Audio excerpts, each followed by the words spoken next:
રાજકોટ જિલ્લાના ધોરાજી નજીક આવેલ ભાદર બે ડેમ છલકાયો। ભાદર બે ડેમના ઉપરવાસમાં પડેલા ભારે વરસાદ બાદ પાણીની પુષ્કળ આવક। ડેમમાં 1315 ક્યુસેક પાણીની આવક અને જાવક। ડેમ રૂલ લેવલે ભરાઈ જતા ડેમનો એક દરવાજો 1 ફૂટ ખોલવામાં આવ્યો।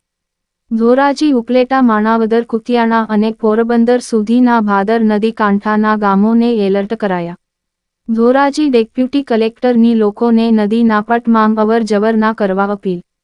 ધોરાજીથી પોરબંદર સુધીના 45 જેટલા ગામોને પીવાના પાણી અને સિંચાઈનો પ્રશ્ન થયો હલ।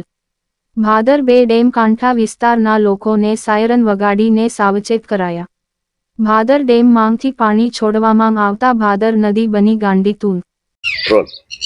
કેબી સોજિત્રા સેક્શન ઓફિસર ભાદર બે ડેમ।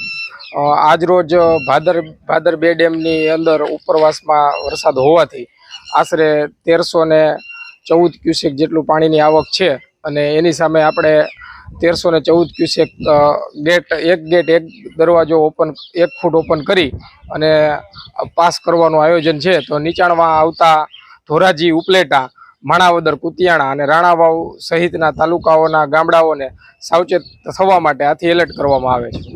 હાલ સાહેબ જે ડેમ ભરાઈ ગયો છે સરકારના નિયમ અનુસાર કેટલો ફાળો કહેવાય? અત્યારે આપણે જૂન મહિનાના રૂલ લેવલ મુજબ 100% ડેમ ભરાયેલો છે। એટલા માટે અત્યારે આપણે પાણીની આવક હોવાથી ગેટ ઓપરેશન કરી અને પાણીની જાવક કરવામાં આવશે।